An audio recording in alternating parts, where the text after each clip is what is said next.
met him in the break room.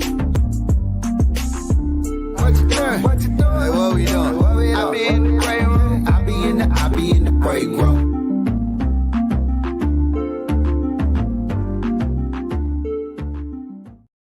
Friday, what's going on? Big Bink's Break Room Podcast. How you feeling? Hey, what you think about this beard I'm trying to grow? Now, I done had a beard in the past. Matter of fact, in college, I had a full beard, like boom and boom. But then I worked in the cafeteria, right? I worked in the cafeteria at school, and they made me cut my beard, so I kept my goatee. But, excuse me, I'm thinking about letting this beard grow light. You know, it's some gray in here, especially when you get right here. But I think I'm gonna let it, you know, get a little, so you can see the indentation, so you can see the line, and let this grow a little bit. Not a lot, just a little, and it'll just go with my golden skin. How about that? Hey, hope you had a great work day. It wasn't so bad outside, at least here in Dallas today with the weather. I mean, it was still kind of icy. My patio furniture in the back is still iced up.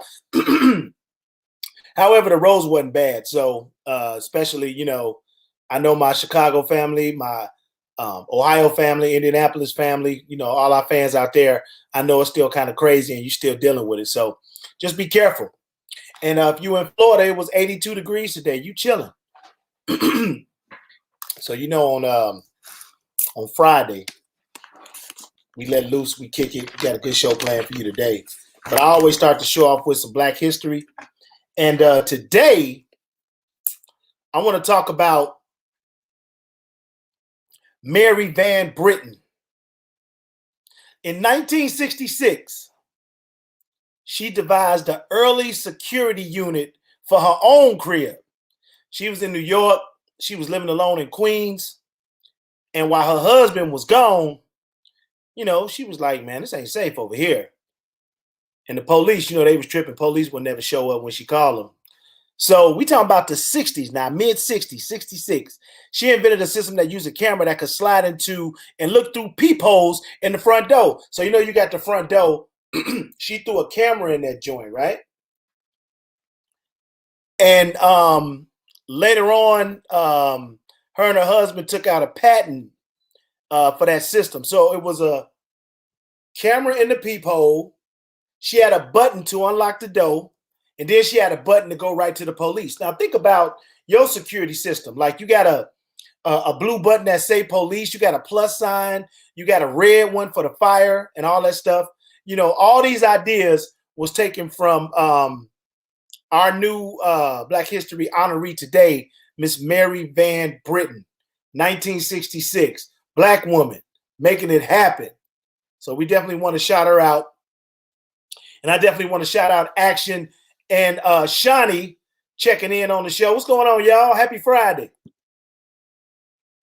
Huh? Hi, we're here.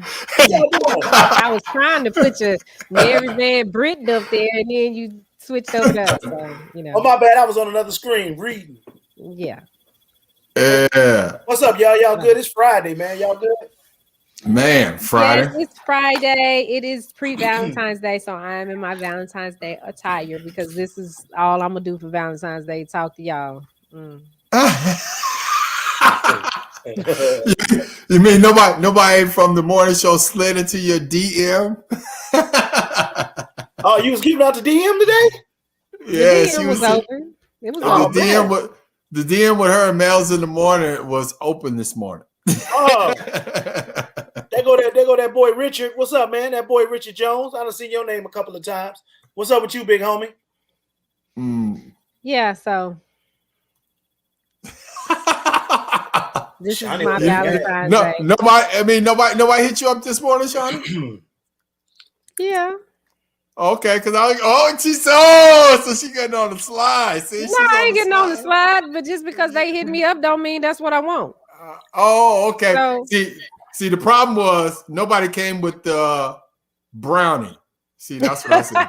Yeah, then nobody sent me nobody sent me the Chick-fil-A brownie. Nobody. Yeah, see, nobody. Let me check the app and make sure ain't nobody sent me the Y'all better come correct Y'all better come correct my sister and send the brownie. Send the brownie and the Arnold Palmer. and oh, wait a minute. I got a reward. Wait a minute. Let's see. Watch out. I got a reward. Let's see. What is it? I got one new one. Wait, hold on. Wait why we here? Who got us in the playback? Yeah. Who in the playback? Hold on a second. We just be sharing it. So wait a minute. Bring me up to speed. So Shani, you was out there soliciting today for DM action? She was soliciting. Males just opened up my DM. He was like, okay, Shawty ain't got no date, so this y'all chance to. Did he say that? Wow. Shoot your shot. Yeah, he be trying to give me somebody. He always do that. Males put her out there. Oh, wow. Y'all gotta make sure you watch our morning show here on Media Room 360. Males and Shani in the morning, some kind of radio. It could be 10-ish though. Yeah, it could be 10-ish because we don't always black radio, but blackest morning show there is. Necessarily start at 10 is 10-ish. It might be 10:05, might be 10:15, it might even be 10:30, but we coming in the 10 o'clock hour. So somewhere around there. Okay. Somewhere around there. Yeah, and so it's Valentine's Day. Now y'all have Valentines, y'all have wives. So this is what I want to know.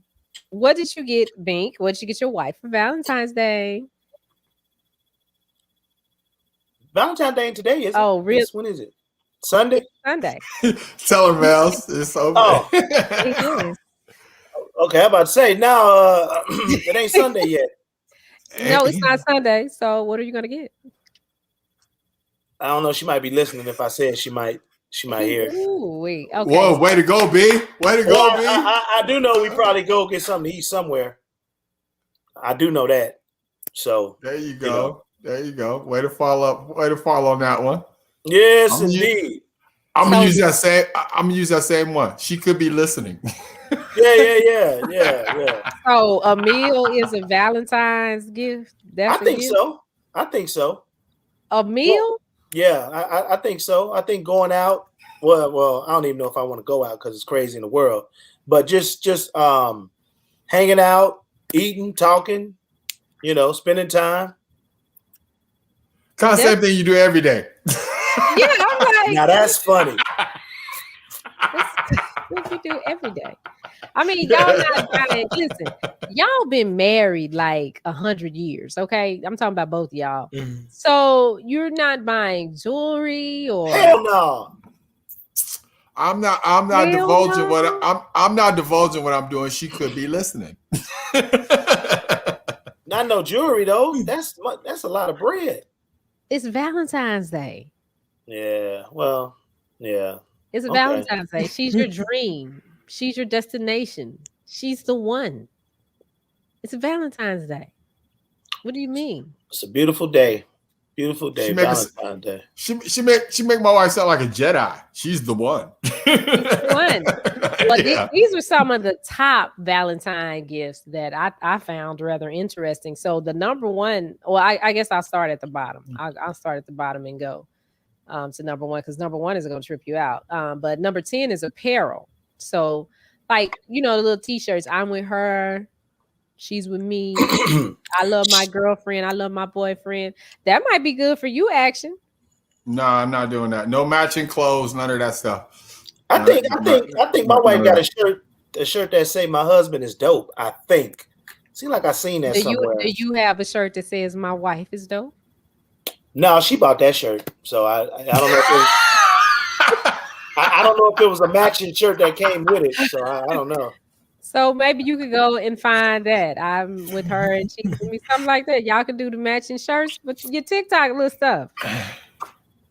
That ain't bad. Yeah, she be on TikTok enough. I told her we trying to make some money on that. Yeah, see, there you go. That's number 10 is apparel. So, and even if you don't buy matching stuff, you can still buy her like a nice Kevin Kirksey hat. No, not no Kevin Kirksey hat. I'm talking about Kevin Kirksey apparel. A dress, something nice that y'all can go out and you buy her the nice bodycon dress or something. So y'all go to dinner in it, that she wears for you. Okay. Oh my God! Wow, how massive! Yeah, that's right. Nah, I'm not doing no matching stuff, Miles. None of that stuff. I mean, my sister's. Okay, so I'll tell you, my sister when she was married, because she's not married anymore. But when my sister was married, her and her husband used to wear all the time matching stuff. You know what I'm saying? Like if she was in red, he'd be in red. If she was in jeans and a t-shirt, she'd be in a jeans and a t-shirt. I'm like, we not twins. I'm not buying nothing that's matching. I'm not going out like that. I mean, I'll buy my wife something. I'll buy my wife some apparel. Sure. I get her stuff all day, but I'm not going to get us. We're not going to be walking down the street like we twins. It's not, no. So do y'all wear t-shirts to your daughter's volleyball games? Do y'all have like team shirts? She does. She buys all that team apparel. I don't wear none of that. No. I got a cheer shirt. I've had some in the past that say "Dad" on the back. I've had some in the past, especiame when she first started. I'm talking about for Valentine's Day. Valentine's Day. You said team apparel. Yeah, you said team apparel. Action there because he said they don't look like twins. So I'm just wondering if he and his wife ever both have on the girls' shirts. Well, I wanted to add my little 2 cents because I wear the shirts. Yeah. Well, what the hell wrong with you today? Something wrong with you? Hey, Lucy. Hey, Lucy. You know, BJ play football. I got he played for the Red Raiders. Or used to play for the Red Raiders. I don't know what he's gonna do next season. But I got a Red Raiders t-shirt.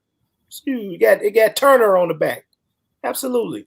Okay. Yeah. Okay, so maybe y'all can wear that for Valentine's Day. No, not the Red Raider stuff. I mean, now number nine. Yeah. Okay, number 9 is a pair of earrings, heart-shaped earrings.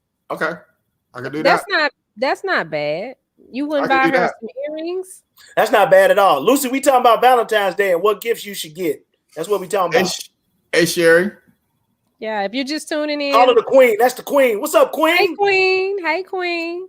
If you're just tuning in, we are going down the top 10 Valentine's Day gifts that you can get. Number 10 was apparel. Number 9 was earrings. Number 8 is a stole. A stole? You know, stole. It's like what is the thing you wear around your neck? A scarf? A scarf? Yes, it's kind of like a scarf. You can put it over your shoulders. It keeps you, warm. It's cute, Okay. These are not hard. I don't think a man's on the gift list, Lucy. Yeah. I don't think a man is on the top 10. Hey, Sherry. Well, we might have to add that on there. I'm just saying, it's a few of us that's single that's looking. All right. That's one of those prerequisites for the gift giving for the list. You gotta ask somebody. So you got number 7. Number 7 is a ring. This is the perfect time for you to upgrade that ring that she's been wearing. Bink, I'm gonna need just a little bit more life out of you on this. Okay. Ring, ring, ring. I'm gonna need a little bit of life out of you. Y'all wouldn't do rings for Valentine's Day? Maybe if she asked or if she hinted toward that way, I would think about that. But no, not in general. No, I would not get a ring for Valentine's Day. Me neither.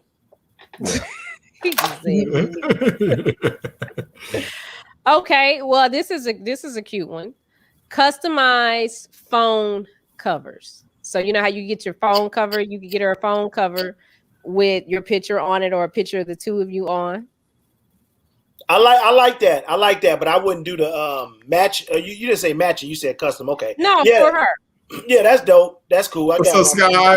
I got one for my daughter. I got one. Well, I think she got it herself. But I know exactly what you're talking about. That's dope. Man, that's a great idea. Hey, Sky, what's happening, sis? That's a great idea.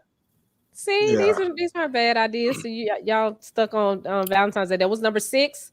Number 5. Now, this is easy. It's positive. It should put some good energy in the house for you guys. Motivate her to, have positive feelings as well. You tell her the reason you love her. What's the reason for love? Why do you love your wife? Action. We'll start with you.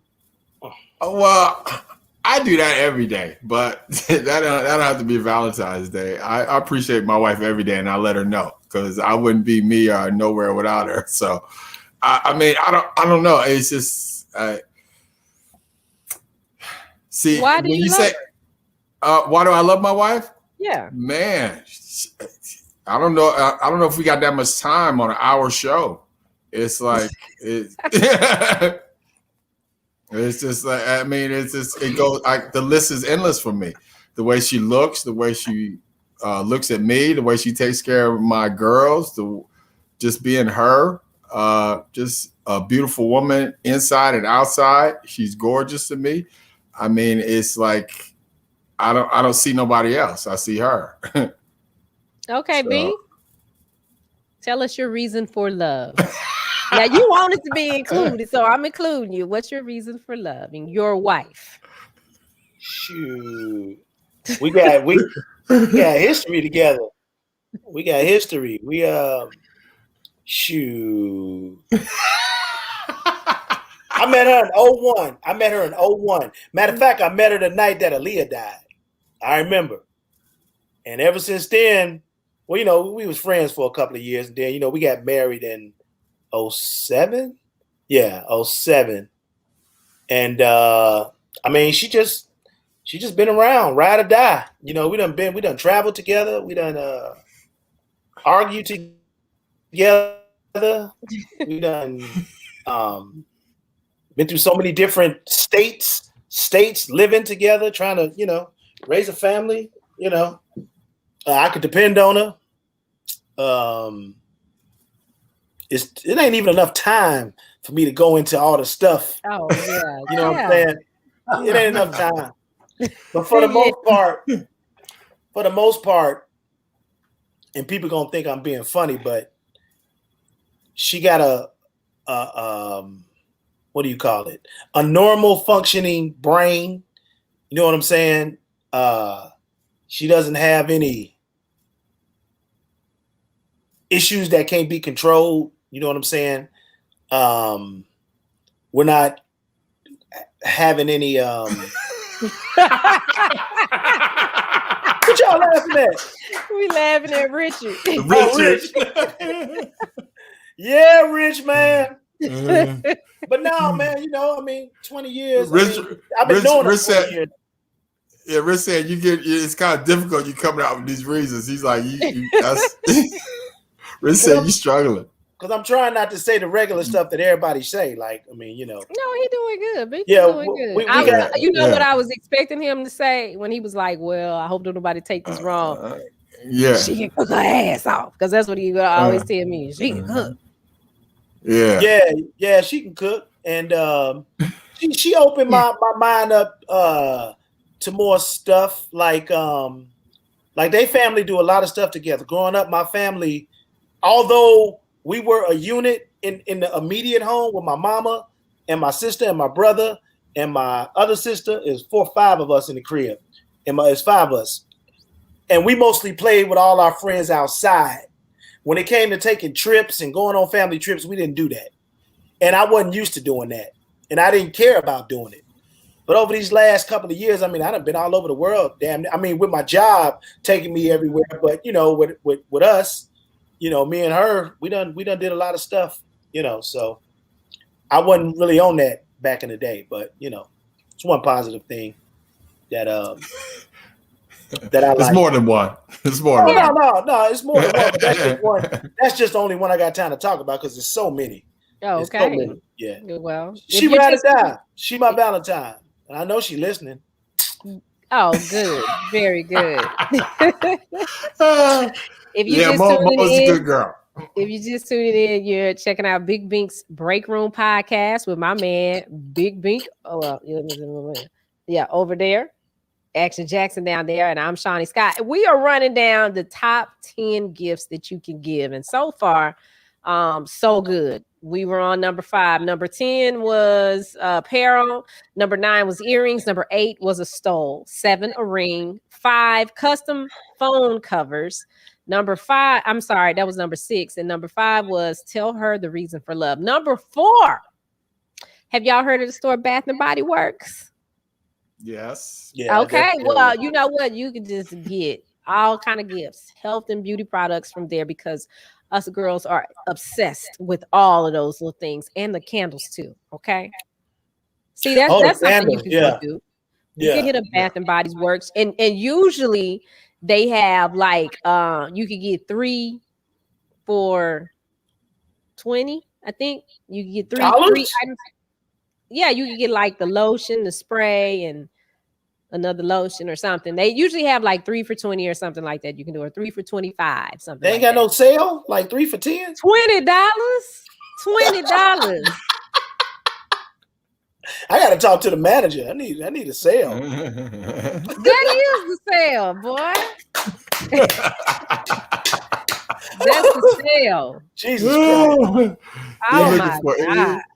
Hey, Mo, I'm trying to help him out, Mo. I'm trying to help him out. 20. Go to Bath and Body Works. They high. He don't want to go $20 for you, Mo. I'm trying to help him out. Oh, Lord, have mercy. Jesus. Help my brother. Please help my brother. Okay, number 3, we're back to jewelry. A bracelet, a nice bracelet. You could get a bracelet that has like your birthstones in it. You know, you could get one with your birthstone, BJ's birthstone, Tati's birthstone, or something that reminds like a charm bracelet. Same thing for you, Action. Those are nice, and you can add to those like for each holiday. You just get a new charm to add to it. Yeah, I got something like that for Christmas, and with her initial, and then I've been adding to it already. So yeah, I'm adding. Well, to my credit, I went and got one from Pandora. So to my credit. Okay, that was nice. Yeah, you did good. That was nice. All right, now we getting somewhere. Number 2 is perfume. Now understand something, because I know you're probably gonna say, well, you just said Bath and Body Works. Body spray and perfume are 2 different things. They are not the same thing. Everybody can't wear perfume. Sometimes some people put on perfume and it makes them stink because of the chemicals in it. So they have to resort to wearing body spray. So you have to be careful when you're doing these, and you got to make sure that, you know, your latest pH is where it needs to be. Okay. So everybody can't get perfume because you might smell a scent that you like, but when she put it on, it might not smell so hot. No, my wife is into Daisy. I know that for a fact. So I usually get a Daisy if I get her perfume. Yes, you got to hire a scientist to buy the right one. Yes, exactly. Absolutely. Yes. Okay. And the number one gift that you can get for a woman on Valentine's Day. This is not according to Shawnee Scott. This is according to voila.com, is a bamboo plant. Now I'm gonna tell you something. Anybody got a picture of that? You know what a bamboo plant is? Okay, let me show you a bamboo plant. They are pretty, but I promise you this: I don't want this for Valentine's Day. Don't you give me? Yeah, I was going to say they set me up. I wish I would. Don't you? That's a setup, fellas. No bamboo plant. Fellas, you know, fellas, that's that list is a setup, fellas. Don't do it. It's a setup. Oh, it must don't grow to be very big, because that's a small glass, ain't it? Well, bamboo can be, you know, it can yeah, be. Bamboos can grow big if he plant that in the outside, but it's a vengeful woman that put that list together, fellas. Don't go by that. It's a girl that got left. They had good stuff on there. And yes, money is always great. That's what Mel's keeps dropping in there. Yeah. Don't buy me no bamboo plant. Okay, cool. You know what? If we're just like, if we just at the very, very beginning of seeing each other and a guy brought me bamboo, that's cool. That's cool. But we've been together 100 years. Don't you bring me no bamboo plant? Yes. But if we're just starting out, like we just starting out, and the guy's like, well, you know, it's Valentine's Day. I really didn't want to go, you know, too far over the line, but here I did get you something. Bamboo plant would be great. That's nice. Yeah. Okay. That's the setup, fellas. Don't do it.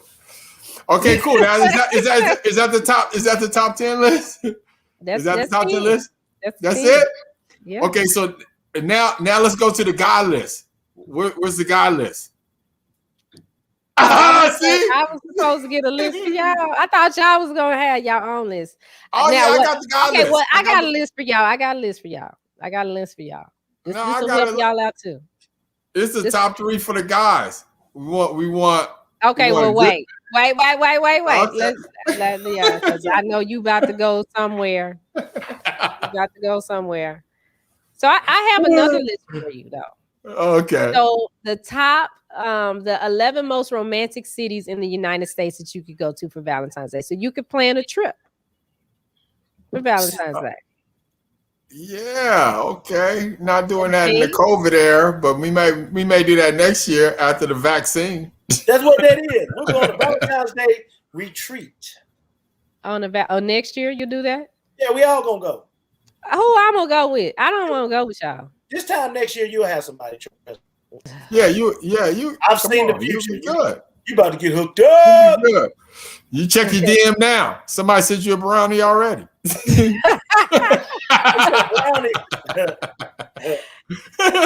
the Chick-fil-A joints. Yeah, Chick-fil-A, because the Chick-fil-A app, if you have the Chick-fil-A app, then you can send me a brownie. You can send me the nuggets, you can send me the little chicken fingers.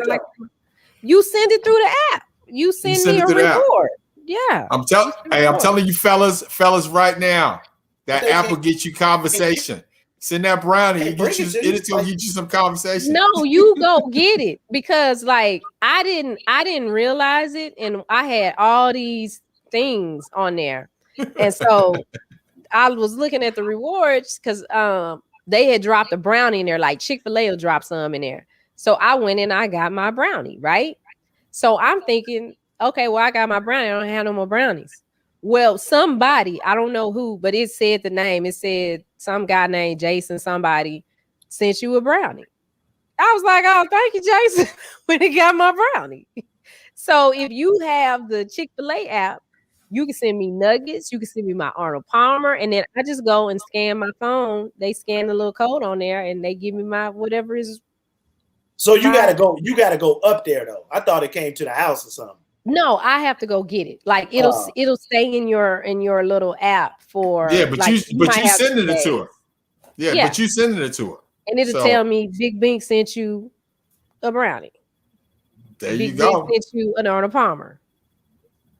There you go. Arnold Palmer and a brownie, fellas, and you got conversation with Shawnee.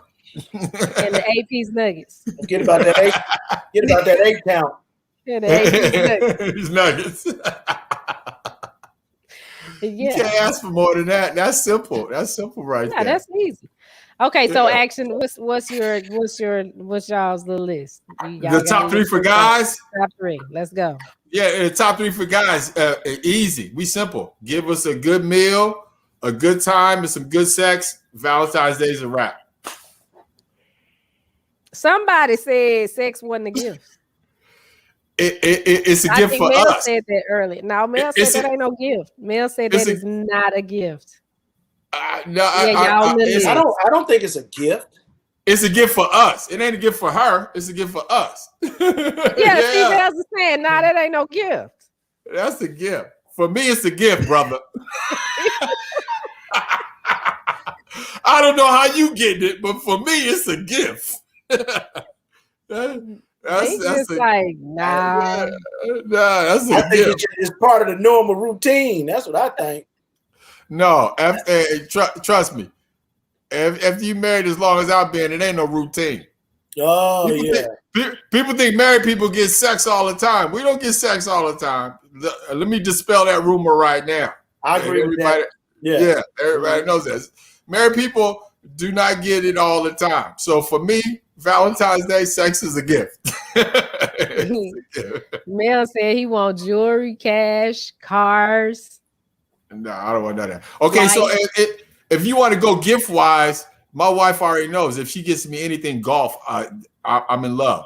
Oh yeah, that's true. Yeah. Anything golf, I'm in love. But honestly, just give me a Reese's. I'm good. I'm the simplest man in the world. I don't care. I got this fire stick. I'm good with that. Reese's and some water. I'm good. Reese's and some water. Yes. And you can watch all the Chappelle reruns this weekend because all of the Chappelle shows are on Netflix now. No, he said don't watch that. Remember? We thought we they worked it out. They worked it out. See, if you watch Mel's and Shawnee in the morning, you would know he worked it out. Yeah.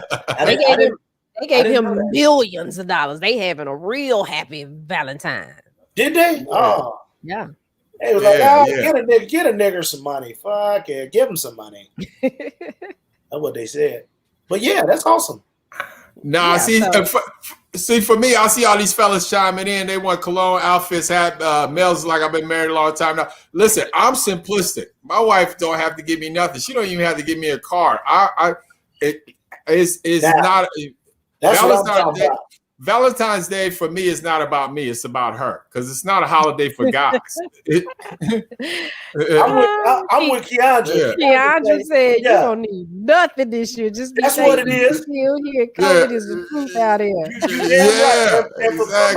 And from somebody who had COVID, Keandra, I know exactly what you're talking about. I don't need no gift for nothing. Absolutely. Nothing.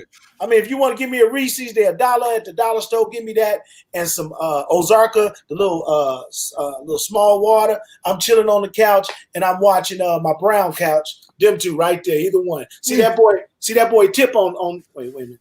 Well, there he is. There he is. That boy Tip on that one. And usually I'll be on that one and Tip be on. Oh no. Yeah. He be on. I can't. What the hell is going on? Okay, so because you're looking at it backwards. Yeah, you look at it backwards. Anyway, those two couches right there. That's where I'll be at, and that usually the dog be there too. But Tip like, man, let me get on this podcast with you, man. Let me soak that game up. So that's what he's doing. Yeah, I mean, anybody knows me, and Shawnee and Bink know me. I'm the most simplistic person in the world. I mean, I got everything I want, and anything I need, I can get it anyway. But it's like for me, holidays like that, it's not. I never thought it was about me. If my wife never got me anything for Valentine's Day, I would not be like all salty, like, man, why did you get me something for Valentine's Day? No, I will be. Valentine's Day and my birthday are the two holidays that I want something for. Christmas, I don't care. Mother's Day, my kid is gonna always draw me a picture or something. That's fine. Yeah. But Valentine's Day and my birthday. If you get, those are the 2 days that you need to give me something. Valentine's Day and my birthday. That's all I ask for. That's it. See, I told you, fellas, right there, Shawnee, it's easy. Chick-fil-A, birthday, and Valentine's Day. It's a wrap. See, y'all need to get in that. Slide in that DM right now. Valentine's Day, and then like dinner, you don't have to take me to a 5-star restaurant, but I do like to go to Moxie's. And I haven't been in a while, so I would like to go there because they have this chicken. They have this chicken dish that is really good that I like. Yeah, Mels. I'm trying too, Mels. I'm trying to hook my sister up too. See, you know what I'm saying? Yeah, but whoever come in the DM and you trying to holler, you got to go through the 3 of them. You got to be interviewed by Mels, Action, and no eggplants. No eggplants. No egg. Don't put no eggplants in my DM. Yeah. Don't do that. Put a bamboo plant in there. Yeah,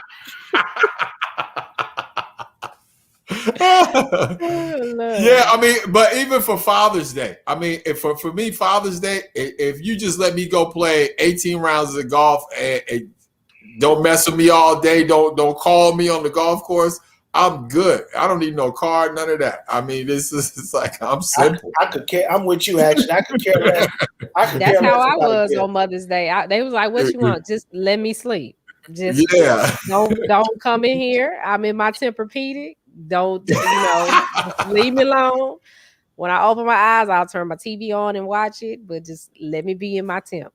Just okay." Yeah, just glad to be in my right state of mind. My hands work, my feet work, my heart beating. That's all I care about, especially these days too. Keandra, like you were saying, it's some love that we have for each other. That you don't have to say nothing. You just know what it is. Hell, we still around each other. So, Yeah, that's it. I mean, because listen, like we all travel, and I've been to third world countries. I've been to places. I've seen stuff, and I've seen people. Like when I went to Africa, kids running around happy as they could be. They don't even have a TV. We are too materialistic as Americans, and we try to overdo all this stuff right here. And nothing wrong with the holidays, nothing wrong with Valentine's Day, nothing wrong with Christmas, and all these other holidays. But you could be happy within yourself without all of that. And I've seen that for myself, and that's how I live my life. I don't need all the stuff. You know, and I don't mind giving it, but me personally, I don't need it. That's what that is. Yeah, I don't mind giving my wife stuff. I shower my kids with stuff all the time, and but I don't need it. I do. That's real talk. Yeah. Speaking of giving, someone, I didn't get to talk to you earlier today, Action, but someone is donating a space to you so we can have another fundraiser. Oh, look and out it's a now! Nice space. It is a nice space too. I have to tell you about it. Thank you so much. Thank you so much. We were talking earlier on the morning show about doing the NCAA bracket, so we might do like a March Madness party for you. But I mean, you got to just say if that's what you want to do. But yeah, the space is paid for. It's paid for already. Yeah, if I can raise some money, awareness, and get some more soldiers to get into this fight to help fight against AIDS and HIV, I don't care where it's at. I will do it. Come on, man. You know me, when I was at 979, I used to sleep in the homeless shelter for a week. So yes, I remember that. So it's like I'm down with anything that will help out those that are in need. Yeah. Action did a lot of stuff. And speaking of which, I got pictures today from Action Jackson Super Senior Golf Tournament. I got some of them. Yeah, so Katie was asking about that too. I need those because Katie, that's our ride. Oh, Katie, you know who I thought you said? Who? I thought you said Candy, and I'm about to say, no. Okay, why? No. Katie's our cycle rep for the AIDS life cycle. So, yeah, she was asking about pictures. How many pictures did you get? Like a bunch or 5 or what? About 10. That's cool. That's cool. Nice it was a great event, you guys. If you didn't get a chance to make it there, it was such a good time. We had so much fun. But we got pictures of the event on our social media. So if you go to our Facebook page, Big Bink's Break Room, just kind of scroll down a little bit, you'll see the pictures from the event that was this past Sunday. It was really good. Action Jackson's AIDS ride. It was good. Yeah, and we're gonna do it again in the summer. So get ready. Speaking of getting ready, March 1st, the whole media room nostalgia, the vibe, the exhibit, the movement is going to change. March 1st. Shawnee, let them know what's happening. Oh, wow. He broke that up like he was about to go, and he threw. I'm thinking he's about to just dive in and go. Yeah. How about that setup, man? Well, March 1st, you will still be able to get all of this great programming, but you will have to view it on Media Room 360 LLC on Facebook, or either download the app at Media Room 360. Now, we got a treat for you this week. Download the app because starting at midnight tomorrow, which is like a couple hours from now, you'll get the best of. We are running the best of every show for 24 hours straight. So we want you guys to check it out. Send us some feedback. Let us know what you think, what you like, what you don't like, what we need to change. If we need to add you can do that. Now, if you do have your content that you would like to add to the channel, then you need to DM or inbox Big Bink or Males on the MIC, because they are over programming and they make those decisions. Okay. But in the meantime, make sure you like Media Room 360. Continue to follow us on Big Bink's Break Room, because we will post important information there as well. But you'll just be able to catch the live show on Media Room 360. March 1st. Yeah, that's big. March 1st. And here's the goal.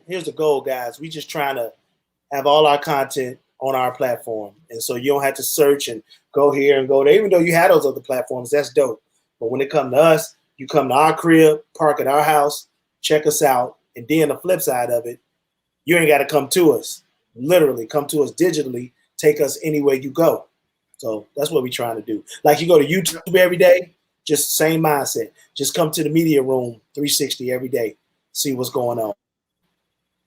Yeah. Or not, or go ahead. I'm sorry, I'm about to mess up. I was just going to shout out to Kevin Kirksey because his hat was in the shot. Speaking of Kevin Kirksey, that's one of our prime sponsors. He has an apparel company. He has actually just going in with the logo. It's a lion, king of the jungle, king of the clothing line. He got hats. You see, it's a couple of different logos. I got one logo. Action has another logo. Shawnee got the Friday night special on. No, so I got on the my red dress. I was expecting Johnny Gill to show up and sing to me or something for Valentine's Day. I put my red dress on. I have on that's what that is. But my you red can dress in my heels. That's what it is. Well, you can go to Kevin Kirksey, KevinKirksey.com. That's KEVINKIRK.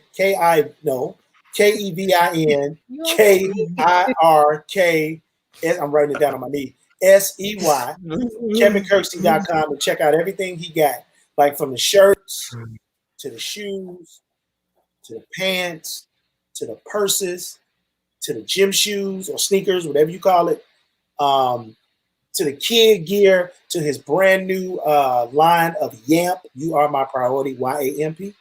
And that just came out a couple of days ago. And like I say, long sleeve shirts, short sleeve shirts, hoodies. Like I say, even if you don't buy nothing, just go to the site and look. You know what I'm saying? Just go to the site and look and check it out. It changed your life. No, buy something.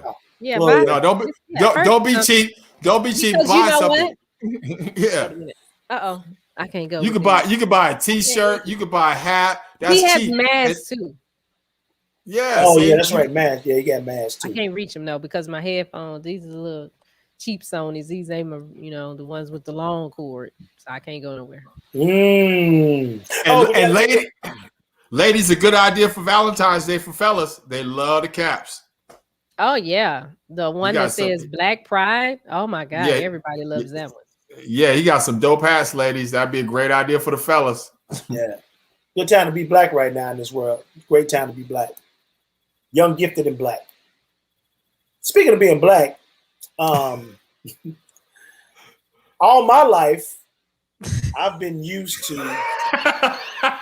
I thought he was gonna break out in song. Yeah. Oh my! Casey and JoJo. I thought he was going there too. Like you.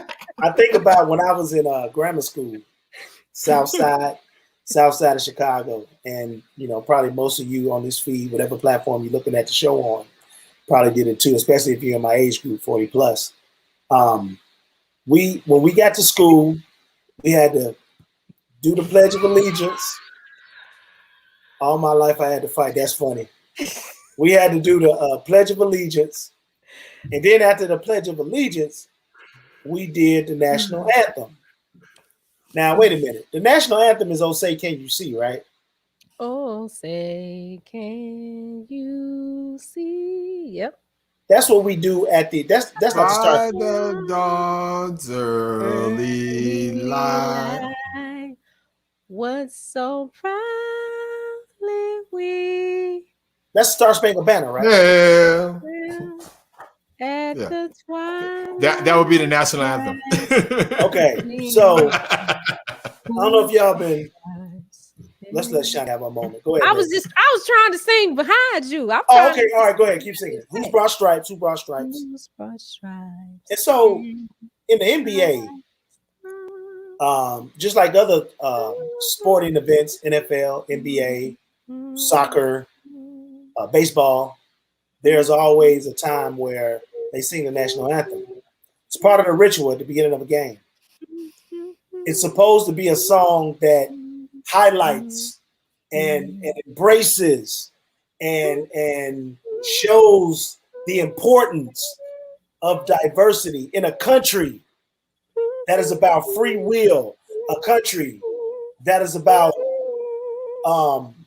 diversity, a country that is about chasing your dream and resources being available for you to chase your dream. You can only think big and chase your dream big in America.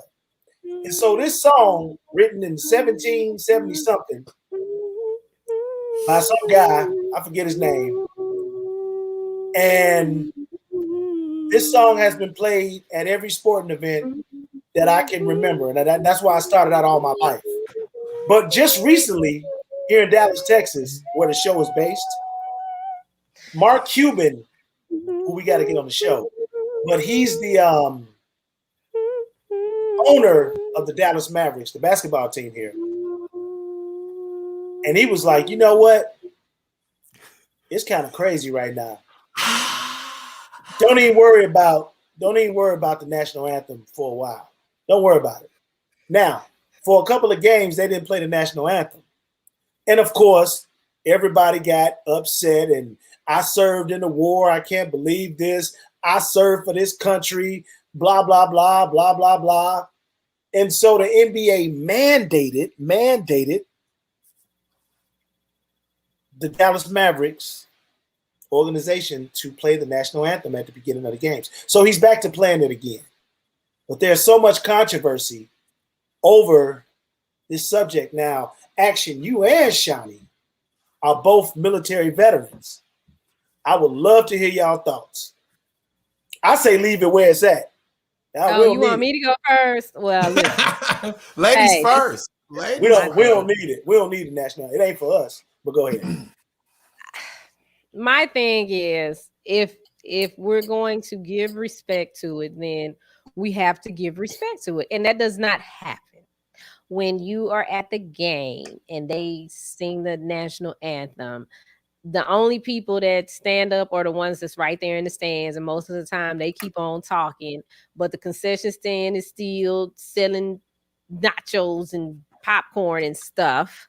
So, I mean, it really doesn't do anything. However, I do understand the contract that the government made with the NBA to play the national anthem so they can promote the military. So I get that. I get that part. But ain't nobody ain't nobody respecting it. Like even in the house, when you at home watching the game and they do the national anthem, people be talking and laughing while they singing, talking about the person that's singing, and ooh, she can't sing, or ooh, they messed up, or they lip syncing, or you hollering and cussing at whoever. So, I mean, so what if he don't want to play it? It's not like anybody's respecting it. And I mean, Action and I kind of talked about this the other day. You know, when you on base and that song plays, whatever you doing, because it play, you know, you can hear it.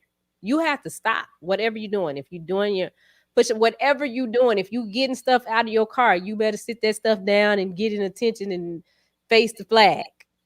Wherever you at? Yeah, no matter wherever you at. Like, just stop doing that and then do this. You have to stop. And I'm asking because I don't know, so I'm just asking. Yes, you have to stop. Wow. Yeah, even if you drive in your car, you got to stop your car, get out of your car. Mm-hmm. You have to stop. Yeah, you got to stop. You got to stop and drop everything you're doing. Playing it at the game, I mean, they don't really respect it. It's not being respected like, you know, we were taught in the military. That's why I think every American should have to serve at least 2 years in the military so you understand a little bit more about the country that you live in. Yeah. For me, I mean, it's well, first let's give Francis Scott Key some credit because he's the one who wrote it. Hell no, he had slaves. Yeah, he did, but he still wrote the national anthem. But wrote it for him. I mean, I'm torn. I mean, I respect what Mark Cuban did because he did it for a reason. He did it because at the time, and it was during the preseason, if you don't know the backstory, he stopped playing the national anthem during the preseason because he wanted to respect his black players because, again, if you understand that song, the song is about nationalism. It's about bringing us together as a country. And we weren't together as a country. And we still aren't together as a country. And people, and it's funny, though, because it's like Mel says, or somebody's posted on here, sometimes it can be fake outrage. Because if you really honestly go by the rules, Like it even tells you the rules about the flag. Like you can't do certain things about the flag. And you saw all those people down at the Capitol wearing the flag. You can't do that. That's against the rules of that would be dishonoring the flag. You having it on as an apparel, as a garment. Right. It's not supposed to be. It's not supposed to be used for that. It's not supposed to be raggedy either. Yeah, it's not supposed to be raggedy. Raggedy flags, they dirty and all tattered on the ends. Yeah, you're not even supposed to have a copy of it on a T-shirt. You can't have. So the famous Farrah Fawcett swimsuit with her having a flag on that was against the law. That was wrong. That was disrespectful to the flag. That was one of the most million-selling posters ever. Because I sure had one. And everybody that bought it is a disrespectful motherfucker. Because it's like you're not supposed to. You are not supposed to do that with the American flag. So again, with that being in mind with the song, I understand Mark Cuban's position, and as an owner, he should have a right to do that because he owns the Dallas Mavericks. He owns the American Airlines Center. That's his place. So, but he started playing it again because this is the NBA league rule, like Shani said, with that partnership with the military and everybody else to play the national anthem. So he started playing it again. But as far as me standing up for it and saluting for it and paying attention to it, I still do because that's just the core that the Army has shown me. And then I serve my country. So I have a different view of the country than a lot of people that haven't served or maybe did and don't. But that's just my personal choice. But I understand people that don't want to stand for it. I understand the people that kneel against it. I'm with them too, because again, if you look at the history and you look at this country as a whole, it's not for us. They don't want us here. But they want us to abide by the rules, but they don't want us here. And it's clear, like I said, from the Capitol situation that happened, I mean, they don't want us here. So, I mean, it's not, we may be living here, but it ain't our country according to them. It's their country. So if it's your country, you don't want me here, why should I respect the song or the flag? But you want me to do that. I'll tell you what they need to do. I hear you, Action, but what they need to do is update it. Somebody need to do it over. They need to do a remix. They need to do a remix. Look, they all the work. Like look at the cadence. Look at the cadence and the writing. And I mean, it almost looked like something that come out the Bible. Now, let me explain what I mean. You know how the Bible be like thou and we and shout and all that stuff, all them words in the Bible. If you look at the words of the national anthem, it's like back in those 1300 or 1700, whatever, around the Constitution, when they was hanging out in Washington, writing the Constitution or whatever. But if somebody did it over, just like we update all kind of things in this world, somebody did it over, made the message a little bit more diverse, took the part about the slaves out in that other verse that we never hear. You know what I'm saying? Yeah.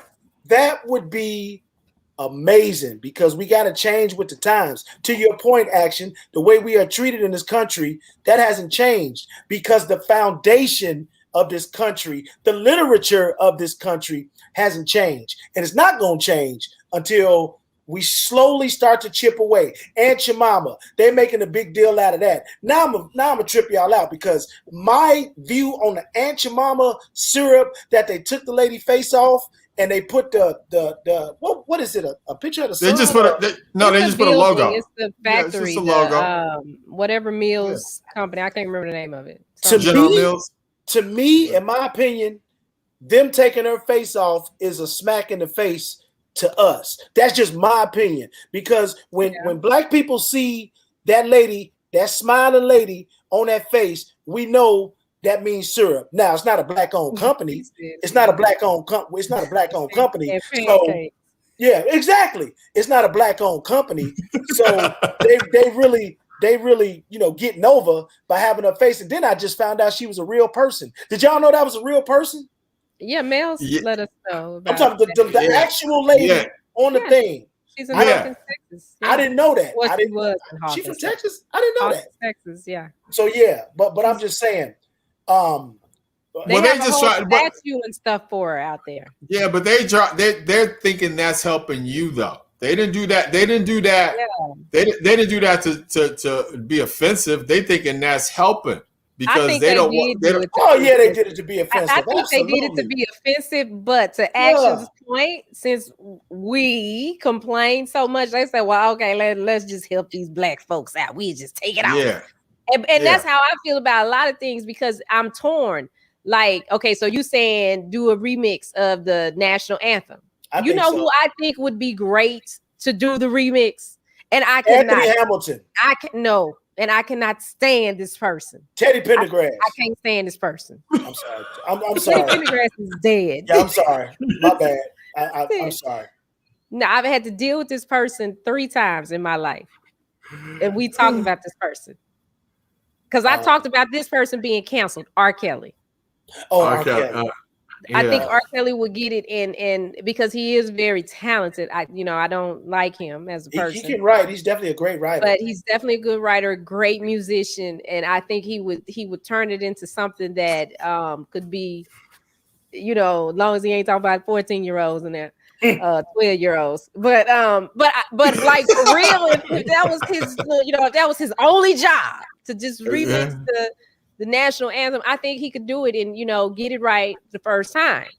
And the same thing with him. I think that I don't agree with what he's done. And yes, I think he needs to be in jail, but I kind of feel some kind of way about us pulling all of his music and just taking it out. We're just going to erase him and just forget this part of history.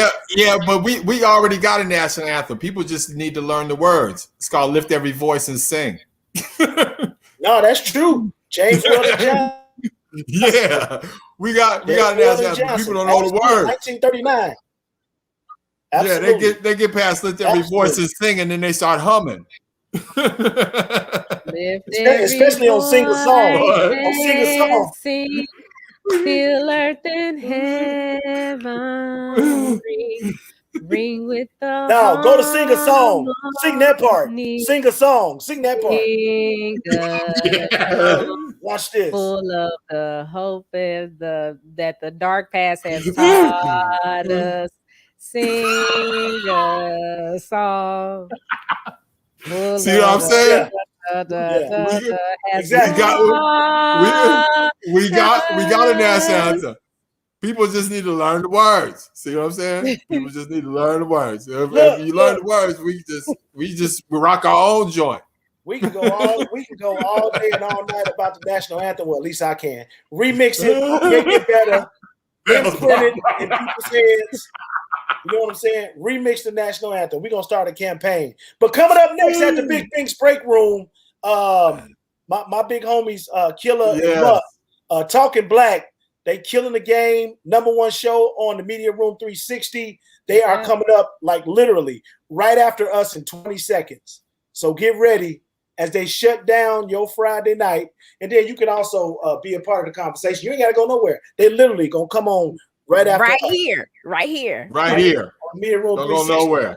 Have a great weekend. Kiss your boo in the mouth. Kiss your boo in the mouth for Valentine's Day. What if you ain't got no boo? What if you don't have a boo? This is just bad. I don't like this show because I'm the only single one. I'm gonna send you a brownie.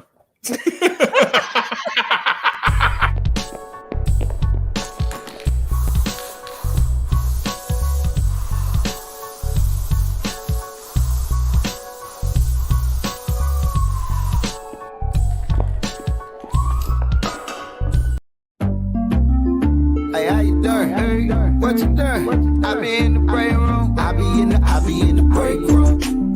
Bet I'm in the break room.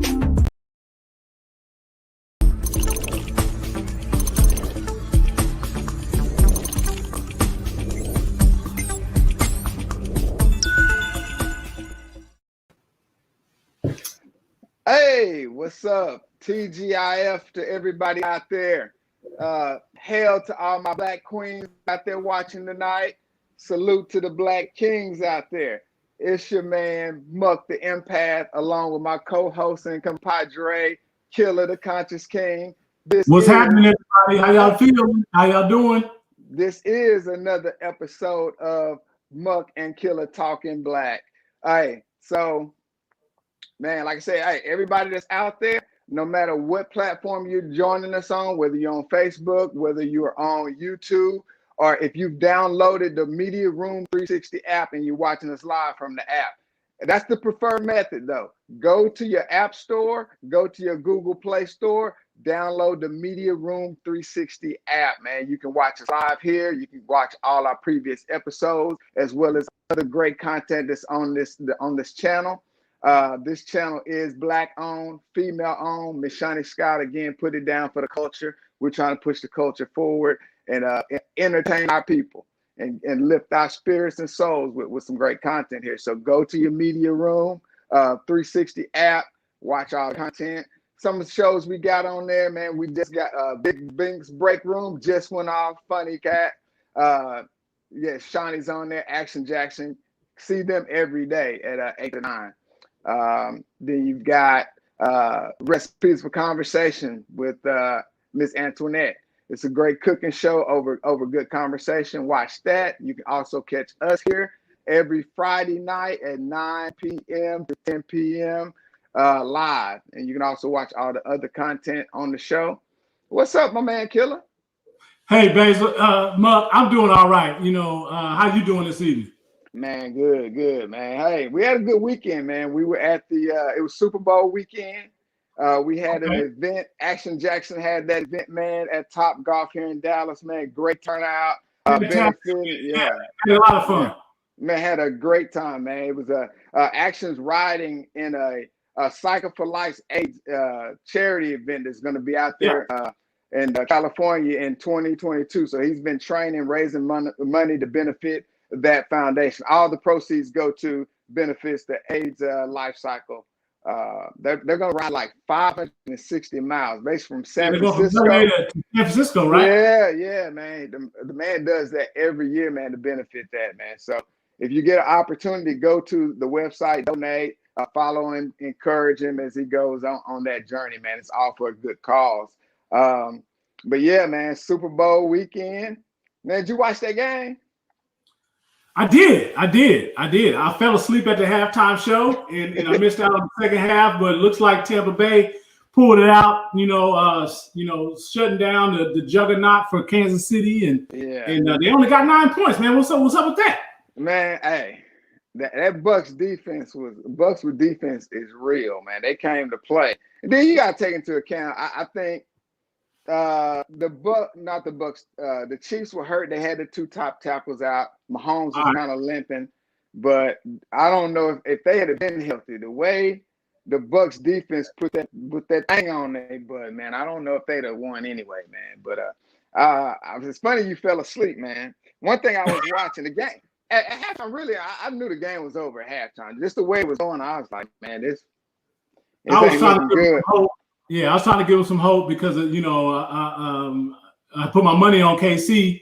I'm from the Midwest, so I mean, originally, and so I really was rooting for those guys. But I know a lot of good people from St. Pete in the Tampa Bay area, so I wasn't surprised they won.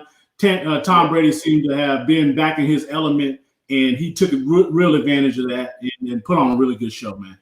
See, this is what I hate about football, the NFL on TV, and the whole business of the sport is that we're gonna make Tom Brady just won 7 Super Bowls, and he's the greatest of all time. I'm not taking anything away from Tom as a player. I think Tom is a great quarterback. Right. But did he hold KC to 9 points, or did the defense hold KC to 9 points? You told me this before. The best team wins. The best team wins. They're the best team. They had the defense was shutting them down. Offense was being productive, and the special teams. People don't know that those are the 3 phases of the game. Yeah. So it was a really good showing in the first half, and then they just duplicated in the second half. What I went to sleep. I was good. Yeah, man. I stayed up and I watched it because I was watching the commercials. I wanted to see the commercials and halftime show because one thing you know me, I've been on this kick about soul power and entertainment and everything. And I was trying to see how many Black entertainers they were going to use throughout these commercials, because, you know, look at the halftime show is The Weeknd. You know what I'm saying? Yeah. And then you had, I saw Said to Entertain on a Budweiser commercial. I think Tracy Morgan was on there. They kept replaying this show for Queen Latifah. Had a new action show that was coming on after the Super Bowl. She got a new series, man. Post Malone and another Drake was on. You know what I'm saying? Had commercials on there. They was using a lot of our cultural talent. It is the biggest. It is the biggest, you know, entertainment show of the year, right? I mean, there's no show bigger than the Super Bowl. There's no show bigger than the Super Bowl at all. So that's why I was checking out. I'm trying to see how, you know, how they using our culture, what they gonna do, who gonna step up, you know, because, you know, when we talk about entertainment, that's designed for them to sell us something, you know, that's what they're using the entertainment for. You know? Well, you know, you're right, man. We're gonna get into that real quick. And you know, I'm glad we brought up the Super Bowl. You know, typically on our show, what we do is we share some information about, you know, a guy who's been studying counter-racist codification since the, you know, mid-50s. Yeah. And Neely Fuller basically shares with us a lot of information from that. But you've tuned into the Muck and Killa Talking Black podcast, where we're going to discuss these elements of current events and share stories of our trials and our triumphs. Today, of course, we're going to have this conversation about entertainment. Now, this is the third area of people activity where Neely Fuller, who we were talking about now, shares his suggestions on what a person should and should not do in the area called entertainment. Now, Muck, Mr. Neely Fuller talks about in his book, and the purpose of his book is to direct the individual and offer them suggestions to what they should and should not do in these 9 areas of activity. Mm-hmm. If you haven't been watching our show, 9 areas of activity are economics, entertainment, education, labor, law, religion, politics, sex, and war or conflict. Yeah. And so he breaks out, a lot of these codified. He describes this codified network where people use codes to express their activity in these 9 areas. Mm-hmm. And he says that when you're dominated in one area, you're dominated in them all. So mm-hmm. As African Americans, as a collective, we should develop a code of justice, right? And justice means that no one is mistreated and that those who need the most help receive it in the most constructive way. Mm-hmm. And the last thing he says before I tell you about his suggestions is, if you don't understand white supremacy, racism, everything you think you understand will only confuse you. Yeah. And I think that's very key as well. Yeah. Man, hey, Mr. Neely has been a mentor of mine ever since I think you introduced me to him. It's going on 7 years, and I've listened to his radio shows and read the book. And man, it's just a great way of looking at, instead of just talking about racism and this act and that racism. He was the first person to identify it as a governmental system. And break it down into how it worked with those 9 areas. So yeah, it's a must read. I mean, it is. Yeah, he does say it's the biggest government on the planet.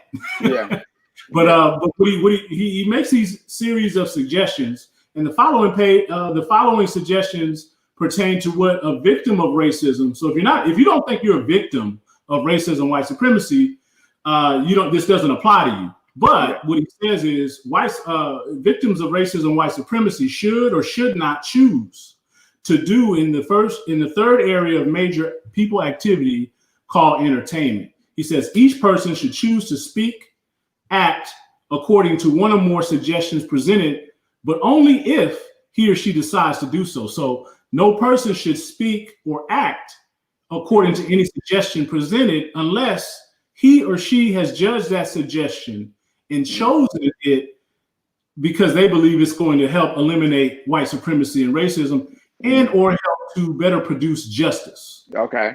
Yeah. The concept is most people believe in injustice, so we're trying to replace injustice with justice and say, and that be our mating call. I mean, our call to action. So it's important to know that understanding one or more suggestions selected from any area of activity should be used in the most constructive combination with one or more suggestions selected from the other area of major people activity. Okay. If an individual person chooses to utilize any suggestion presented in his book, he or she should choose to do so in a manner at a specific time, in a specific place that will produce the most constructive results in the revelation of truth and or the production of justice and correctness. That's a mouthful.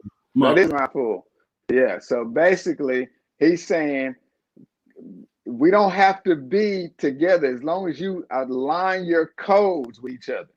As long as you know how to conduct yourself in the environment, individually, then we'll know how to counter the racist acts that we're experiencing out there in the world.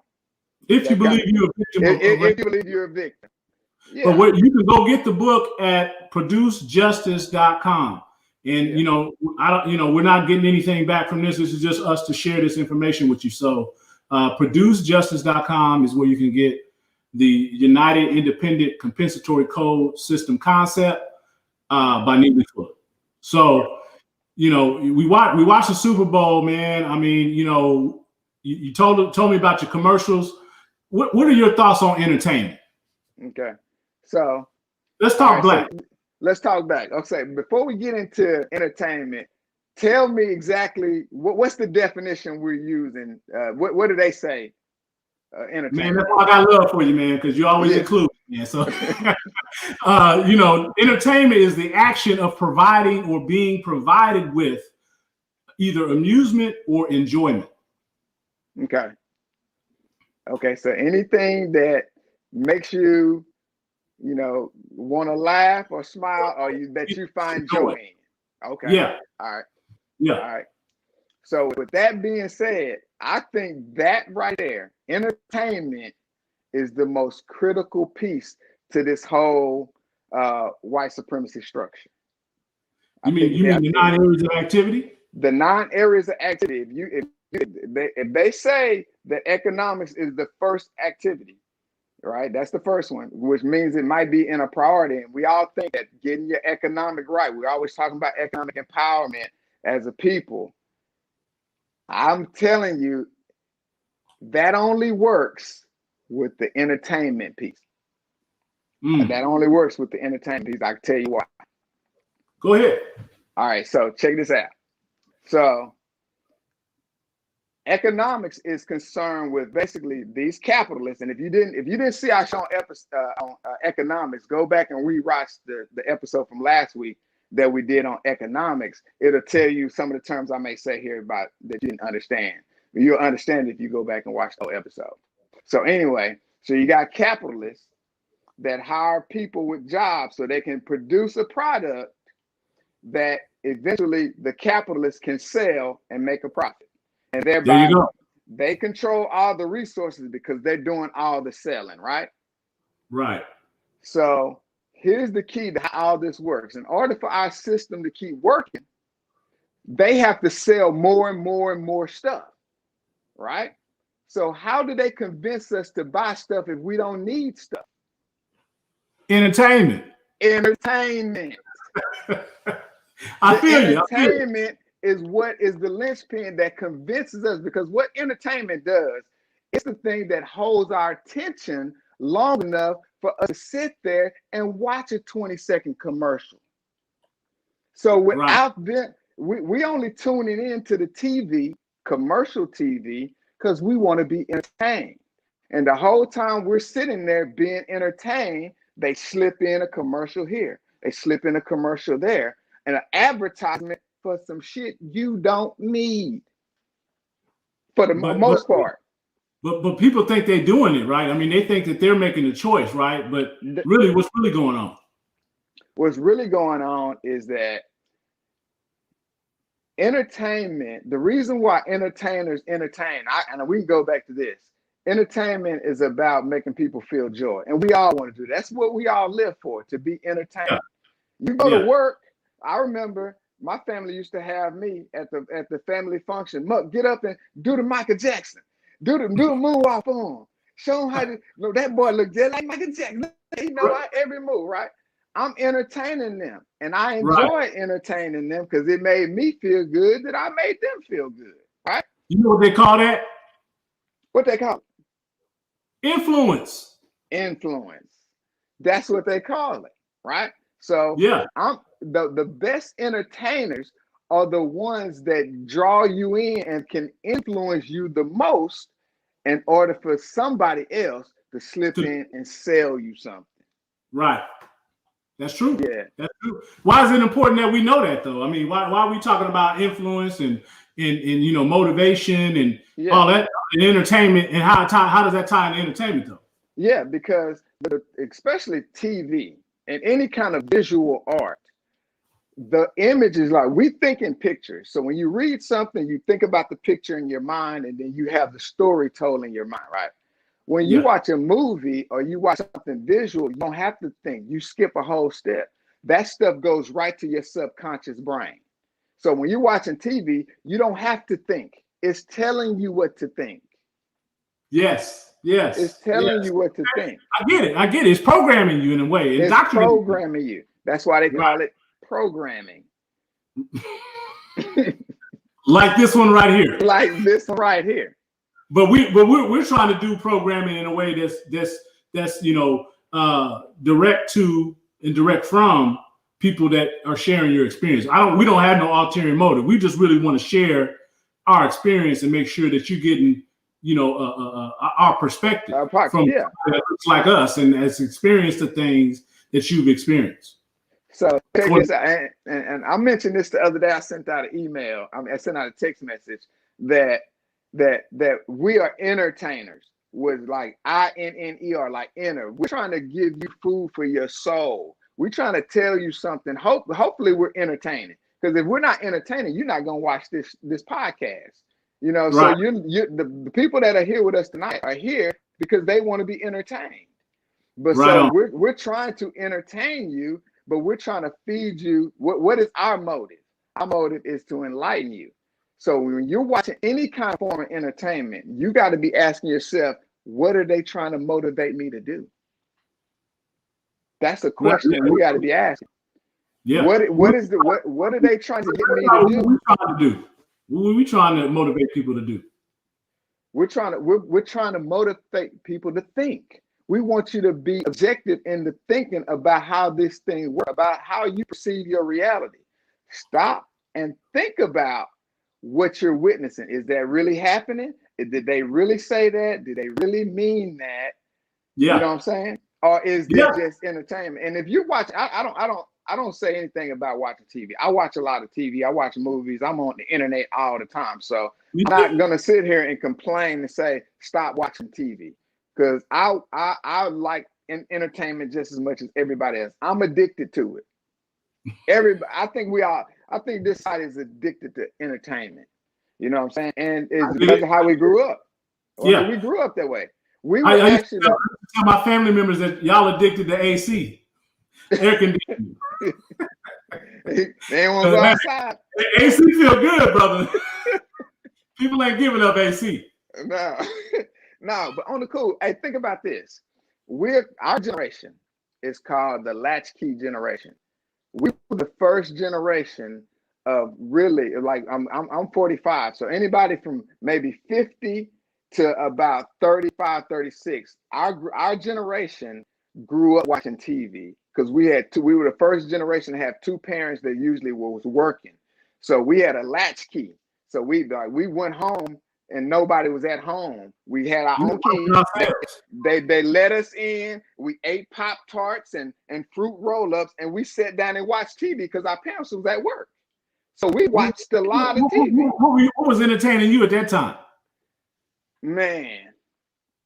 Oh, the cartoons, especially when I was younger, the cartoons, man, Looney Tunes and He-Man, G.I. Joe.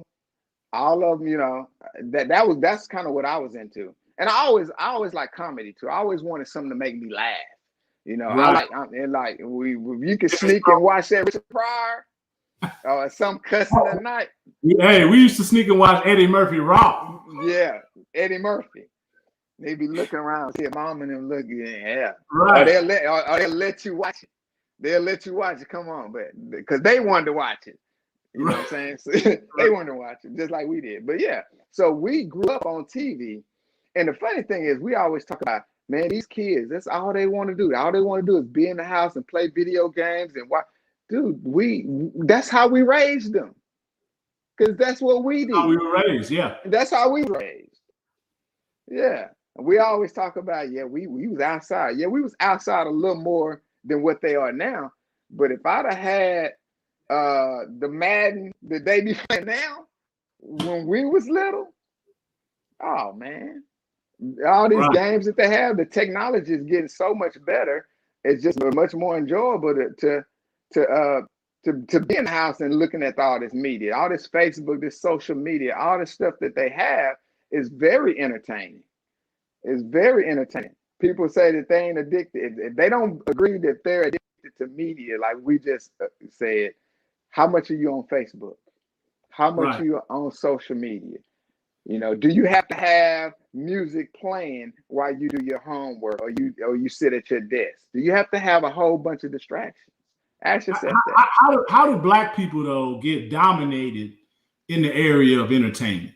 You said that, you know, we're out here, we're you know, they're making, you know, commercials with our images, and it's not just us, but I mean, you know, you see, I saw a lot of Black folks on the commercials. I saw a lot of Black folks playing football. I saw a lot of Black folks, you know, as entertainers, creating this, you know, this show that everybody's watching. And how does that undermine Black people though? Okay, so it's twofold. It's twofold. First thing is it's the imagery. And we've been complaining about that. They undermine you with the propaganda. They demonize and discredit your character. They assassinate Black people's character in the media. How they do that?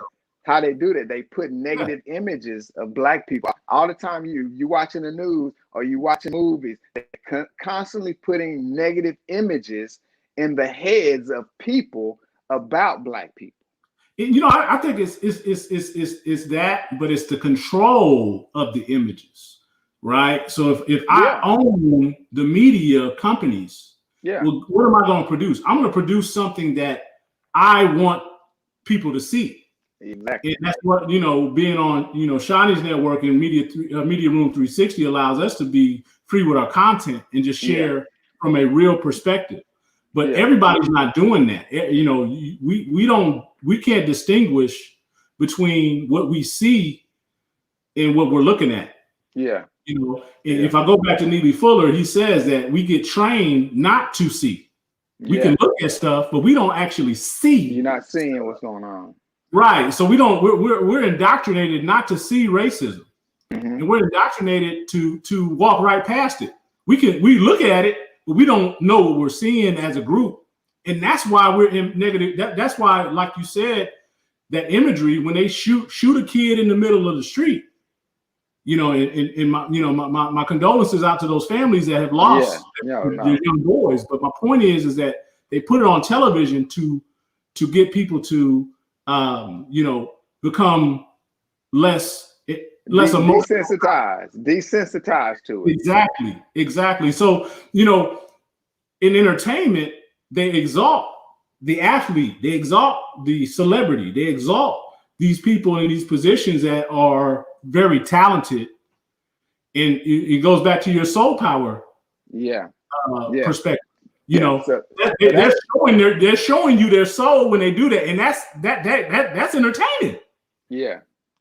So that leads me to the second point. It's the creation of entertainers are some of the most soulful people. Yeah, that's what's entertaining about anybody. When somebody expresses their self only the way that they can do it, it becomes unique and it becomes exotic, and therefore it's entertaining. Yeah. So if you look at our culture, the African American culture, we all have a shared experience in this country. Being enslaved, being in Jim Crow, being segregated, we all have a similar experience. No matter if you grew up in Compton, or you grew up in East Texas, or you grew up in Brooklyn, we all got a similar cultural identity.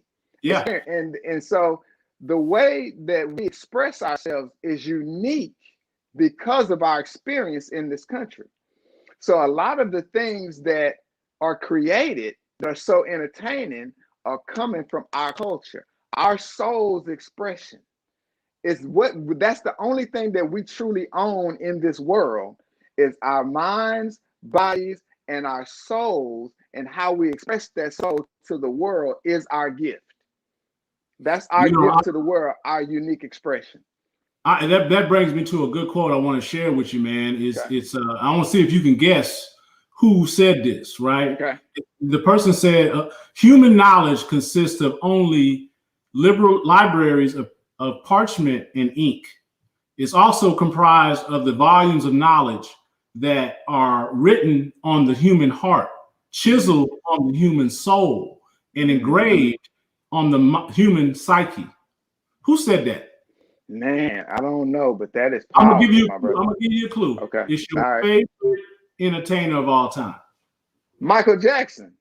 Michael Jackson. Yeah. Hey, that's beautiful, man. Hey, and that's what, like, you knew that was my favorite entertainer. My family knows that's my favorite entertainer. Michael Jackson. When I was a kid, when I seen Michael Jackson, he captured me and he made an impression on me when I was most impressionable. I wanted to do all the moves. I really got joy when I saw Michael Jackson on TV. I heard one of his songs, So let me ask you this: who is your favorite entertainer?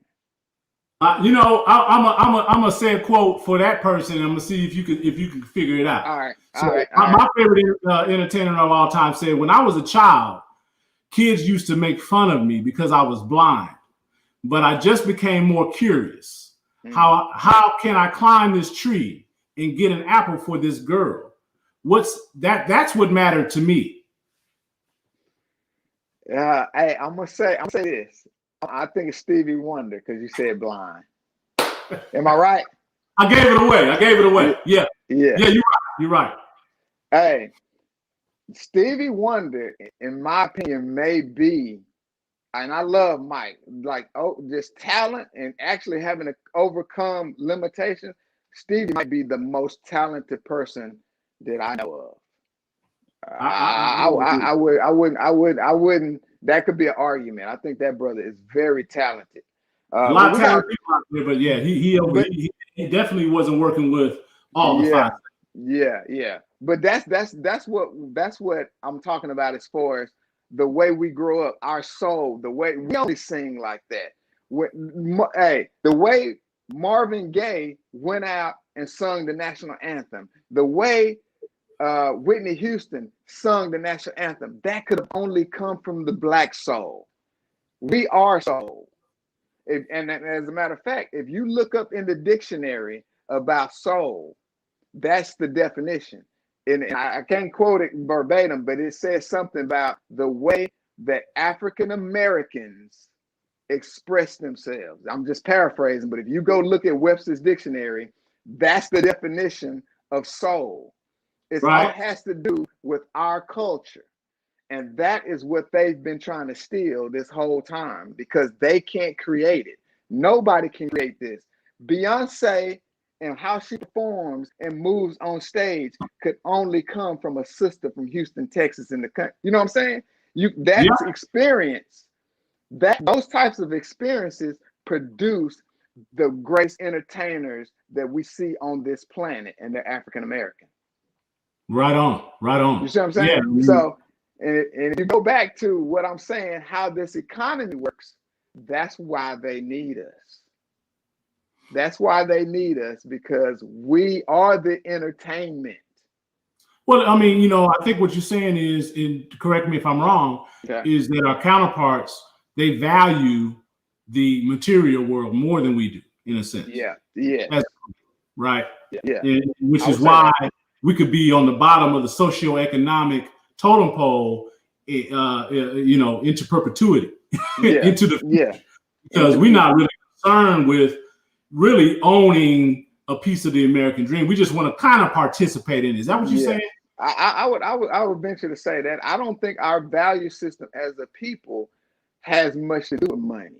I think we're going after money and we're spending a lot of energy on money, but we have a different soul value system that deep down inside that we feel differently about this. We really have love because we really are about community and people and bringing people together. That's our basic nature. And that's when we listen to our artists, our music, our greatest speakers, they were able to bring everybody together of all races with their soul. That's why they were dangerous. That's why they were dangerous. That's why they're so dangerous. Because they bring people together. If you doesn't make money for the status quo and you're making money for your own group, that's when you become a threat. Is that right? That's right. That's right. If you're using your soul power, think about this. We do this stuff for free, bro. We entertain each other for free. Martin Lawrence was just a brother cut in class. You see what I'm saying? Like, he's doing that for free. Brothers was rapping and breakdancing on the streets for free because we enjoy making each other have fun. You know what I'm saying? That's what we are. And we can see that as a negative in this economy, in this system, but it's not a negative. And the system knows it's not negative. They know how important that entertainment value is. We just haven't figured it out yet. We haven't figured out how valuable our soul power is. And soul power goes more than just entertainment too. But that's just that's the major part of it. But the way I speak in a business, the way I see things, the way I see developments, I see things that my counterparts don't see in the boardroom. They don't look at it the same way. They don't see the people the same way I see the people. So when I'm telling them about real estate and why they should put a store here, they have no idea what I'm talking about because they don't understand the people. They don't understand the vibe. That's the unique value you bring to the table. That's a unique value, and they listening because they've never thought of that perspective before because they don't have that perspective. But if I go into the boardroom and I speak and act just like them to try to fit in with them, not only am I suppressing my own soul power, I'm not adding the value that they need because they know what they think. So why am I going there acting like them? They want to know what like them. You're not necessary. You're not necessary. Right. Right. So we need to express ourselves in our own natural way. So we bring our own self to a whole self to that situation and be able to bring more value to that situation. More value to the situation. And here's the game. What do you think about this impeachment situation as a form of entertainment, and how has the CNN, the different networks that have come out, how they kind of portrayed it as an entertainment value versus a real trial? Yeah. So when you watch Fox, CNN, MSNBC, or anything, that show is for entertainment because they're gonna show you some commercials in between that. That's all commercial TV. So Fox is there to entertain you. CNN is there to entertain you. They're there to take you through a wave of emotions. They got an audience that they're catering to. They've got an audience that they're catering to get you excited about something, so eventually they can sell you something in the commercial break. Yeah, so when the ad comes in, when the ad comes in, they get you emotionally charged about something, and then they slip in the commercial. Right. You end up going to buy a burger when you end up going to buy that burger when you weren't even thinking about it. Right. Now you got type 2 diabetes. Yeah. Right. Right. Yeah. But so as far as the trial, like the way they covered that, was a media circus. It was very entertaining to watch that. But now if you went over to C-SPAN, which is a publicly owned network. It's not a commercial network. They're just talking about the fact. You're hearing the actual people, the senators and the congressmen, and they're actually telling you what they think on those networks. You can go watch the city hall. You know, when they're debating these different topics and bills, you can actually watch. You can actually watch that on TV. You can go to C-SPAN and see everything that Kamala Harris is going to talk about on the floor. Everything. What's the Speaker of the House, Nancy Pelosi. Everything that Nancy Pelosi speaks about is on TV on C-SPAN. Right. But we don't watch that because it's not entertaining.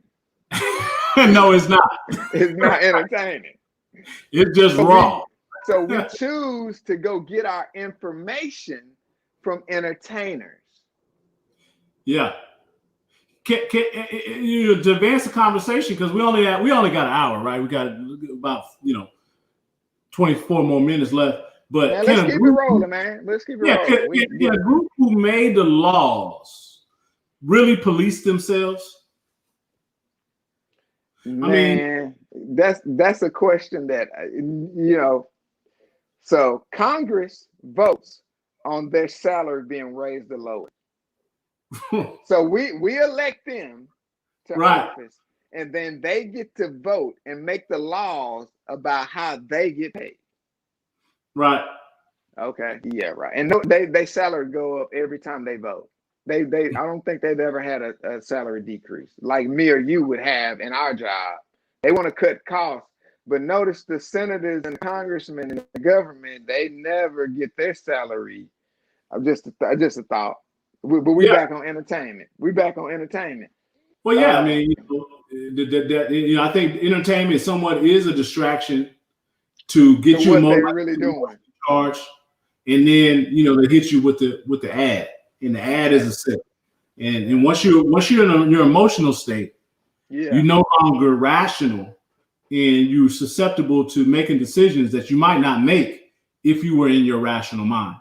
So let's talk about soul power and how consciousness is affected in these solutions that we have as it relates to entertainment. Like, it's good to talk about the problem. It's good to understand the problem, but how do we solve it? What do we need to do as a group of individuals who have a long history in this country of seeing the ups and the downs, but can't seem to get any solidarity? How do we start be able to come together? How do we recapture our soul power? All right. So let's make sure that everybody's understanding about the soul power. I want to make sure that when I speak of your soul power and your soul, it's your individual expression. It's how you want something to come out. Whether you're dancing, whether you're singing, whether you're playing football. That was my soul power. The way people ask me, so how you make those moves, man? What would you think? I wasn't thinking. I was just expressing myself the only way I knew how, and I'm trying to make people enjoy it. I wanted people to watch me play the game because that's how I express my soul power, my unique gift, right? So everybody has that soul power in some field, right? And that's where your values, that's who your true self is. So when you go into any kind of endeavor, if somebody comes to you and say, hey, I can make you a star. They see you dancing in the parking lot with your friends and they come up to you and say, you know what? I can make you a star. You just sign with me, sign on this dotted line, and I can have you you can be bigger than Michael Jackson. Yeah, exactly. Right? Yeah. So at that point, you're going to have to negotiate a deal with that person because they're going to offer you something in exchange for your soul power, right? And we hear it all the time. So-and-so TLC, they did all that music and they didn't get paid. Such and such is broke after he had 50 million, he sold 50 million copies and he broke. That's sad, man. They should have had you negotiating for him. They should have had me. Exactly. But if they understood how valuable their soul power was, Right. they probably would have made a different negotiation. Right. We so happy. Like I said, we're natural entertainers as a people, as a group. You know what I'm saying? We're natural at it. We're funny, Right. the best comedian. You know what I'm saying? So Yeah. it's like, if you don't value that, then people would take advantage of that. That's what pimps do. That's what, if I can get you on the low, if I can get you to come do a show on the low, then, I can make more profit. Right? And let me say this. And I because I'm a football player, and all the kids I know that, man, I want to be a football player. My son wants to be a football player, but I want all the kids, all the families, all the dads. You've got to understand, football players are entertainers. It's not about football. It's about entertainment. Everybody on TV is an entertainer. Even me, even you, we're entertaining people. But our goal is to motivate you to do something positive, to see things in a different light so it can help you.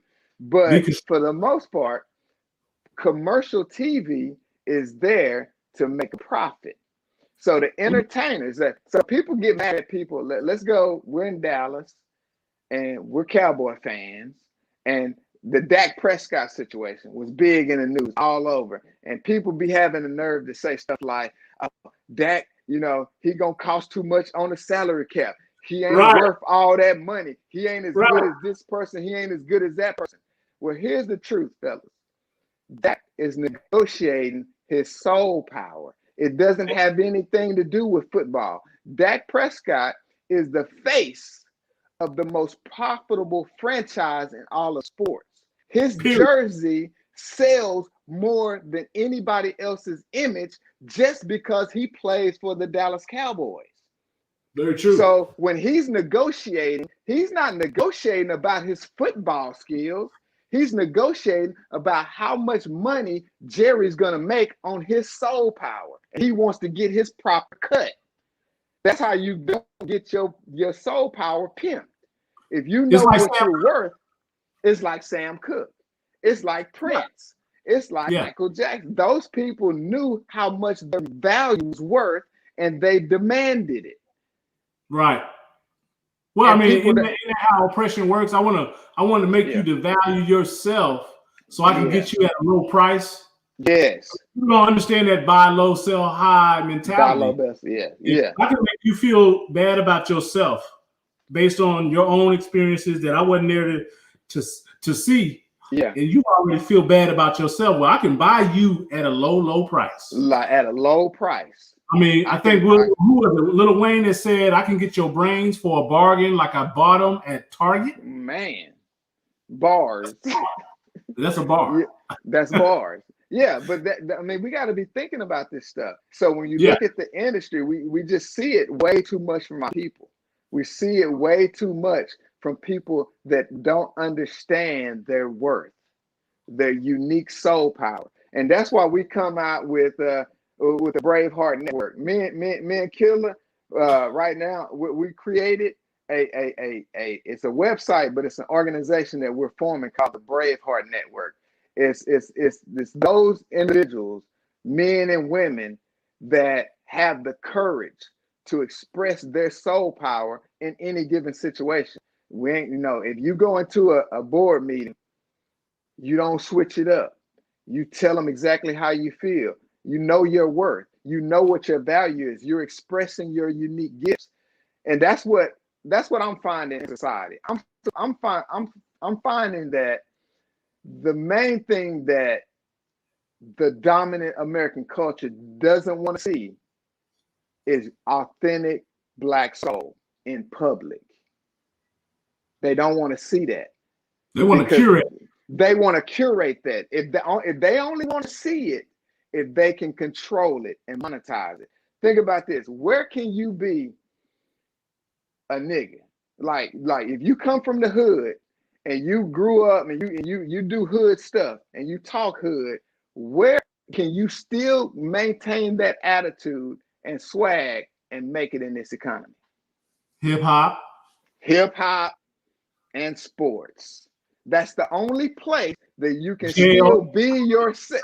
Jail. That's the only place that you can still be black and Right. be accepted. Everywhere else, you're going to have to change how you talk, how you dress, how you look in order to be accepted in that lane. And they wonder why so many of our kids want to be athletes and entertainers, because their culture has them expressing themselves one way, but then we're trying to force them to act totally different than what their soul power is telling them at. That's what we call real. That's what we call being real. When you maintain, and I'm not saying you have to be ignorant. I'm not saying you have to be acting, going around doing stupid stuff that kids do, just wilding out.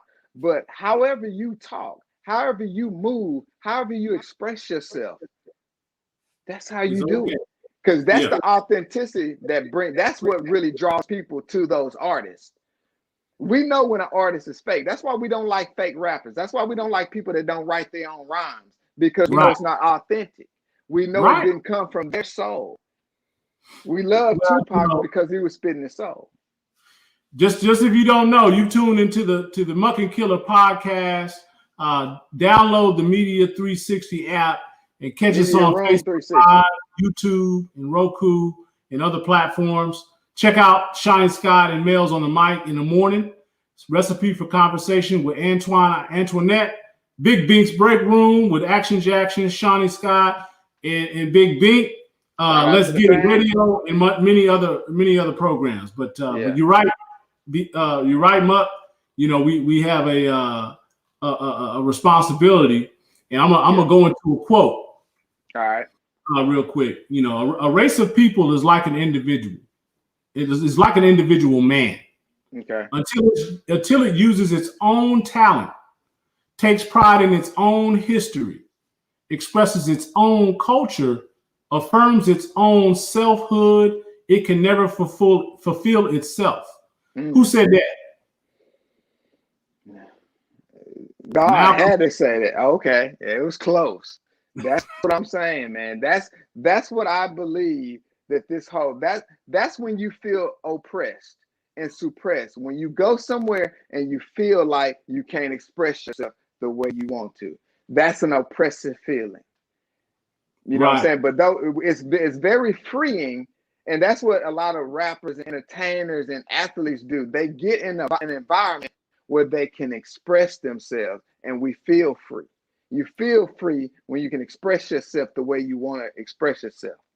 That's great. I mean, because we talked about expressing soul power tonight, but we didn't talk about energy vampires and people, and then protecting our soul power. So let's get a little bit about that, so we can kind of round this out for everybody this evening. All right, bet.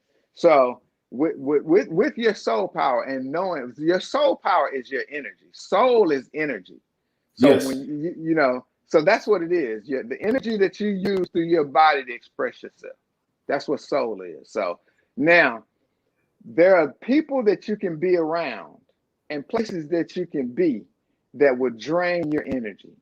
And people, these people, we call them negative. We call them haters. But when somebody, only good vibes around. Dude gave me bad vibes. That person or that situation is disrupting your soul energy, right?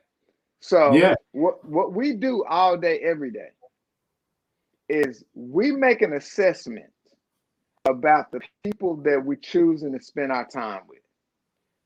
And whether we consciously know it or not, we're always judging people based on how they act and what the things that they do and say, to see if they're gonna jive with our energies or not. So we're constantly, But I mean, we shouldn't be judging each other, though, right? Yeah, we should be judging each other, because I think everybody should be judging, but you should be judging them consciously based on a set of values that you have. So if your homie come up to you and be like, "Hey man, let's go rob this bank, man. I know we need to get this money," but you already know that my value system is Right. not like that, then you got to say, well, Johnny probably is really not my friend, and I probably don't need to be hanging out with Johnny because he's gonna mess up my soul vibe, my soul power, because his energy is directed somewhere that I'm not trying to go.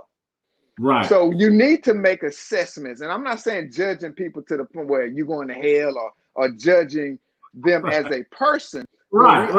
We all are judging people's character all day. But here's the key: if you don't have your own base of knowledge and your own value system, guess where you're getting your values from? Well, probably from TV and these entertainment shows you watch. Yeah, exactly. And now you're and asking. people wonder why their relationships ain't working out, and they wonder why they ain't reaching their goals. Yeah. What you think about that? Hey, if everybody on Housewives is divorced, but you spend all your time looking at it and you say you want a man. Or love and hip hop, or hip hop. Everybody got this. But they're entertaining. They're very entertaining. They're very entertaining. But that's what I'm talking about. That's another reason how they do it. They show us this dysfunctional entertainment that makes us act dysfunctional if you're not conscious about what you watch. Or what your values are. Know your values, everybody. Yeah. So is that how you protect your soul power? Is by understanding and knowing your own values? Yeah, know your own value system, understanding where you're trying to go and how you want to express that, and guarding it against energy vampires, people that you can recognize that are not in alignment with you. And it's not, like I said, it's not that you dislike them or you hate this person, but where you spend your energy at is where you going, that's where your value is. And if you're not getting anything in return of value from spending your time with some people, then you're wasting your energy. And thereby cheating the world. You're cheating us because you have a special soul gift that the world is waiting on to enlighten and make us, the rest of the world, be amused and enjoy. So are you saying, for all the problems we have in the world, if everybody was to contribute their real soul power, without there being any, other outside influence, we might be able to solve our social, economic issues, our social distancing issues. I mean, we probably be able to solve these issues that we're dealing with in our world, and that's why we come in to share this information tonight. Is we want to share the understanding of the situation, but also provide solutions so that you can walk away and put that into your life and like we have, right? I mean, those are the things that we're using day to day to produce the most constructive solution.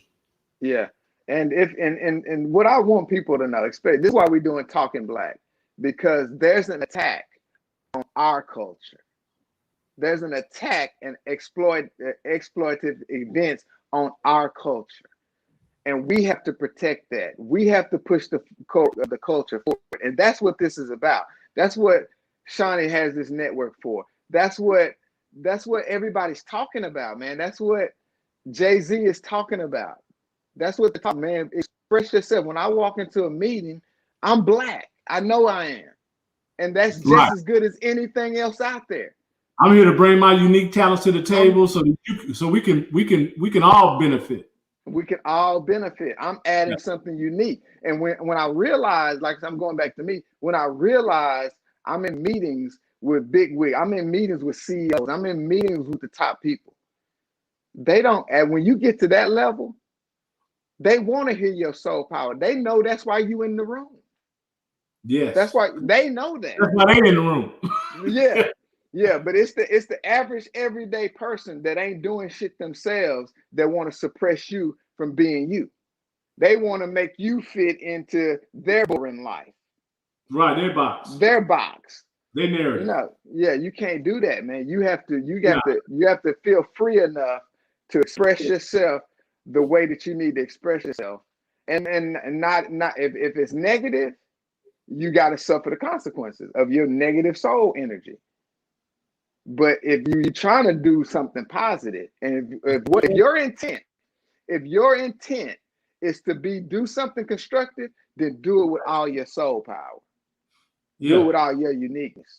Like my grandmother used to say, just do your best, baby. You can't do better than your best. You can't do better than your best, and you can't be Johnny. Johnny is Johnny. You got to be you, baby. Right. Johnny maximizes what Johnny got. Yeah. Yeah. Absolutely. Yeah. What's up, Ty? Hey, ask the people. So ask the people real quick before we go. What is Carlo? What's up, Bernard? What is entertaining you, and who is your favorite entertainers out there? Who are your top 5 entertainers top 5 entertainers of all time? You start out, Muck. Tell them who your top 5 are. Man, so top 5, Michael Jackson off top. Mike's my favorite entertainer.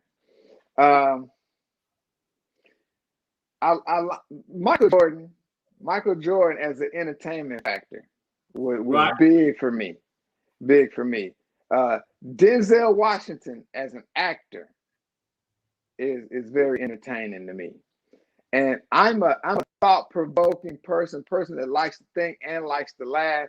Dave Chappelle is hella entertaining to me. He makes me think about some shit at the same time laugh. And his delivery and punchline is amazing. I love Dave Chappelle. Let me see.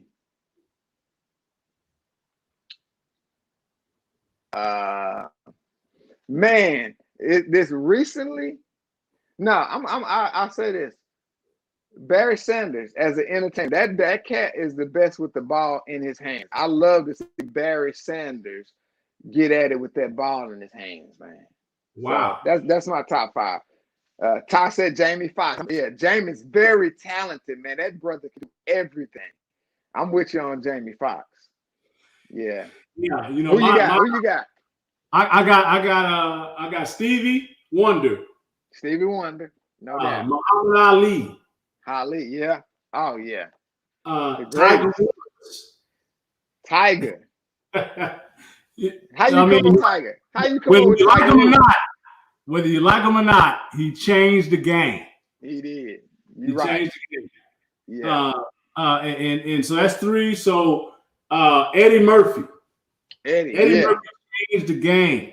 Yeah.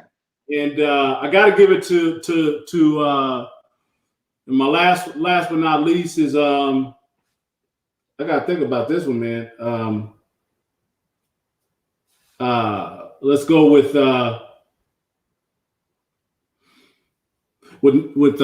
entertainment, top 5 entertainers of all time. I got to go with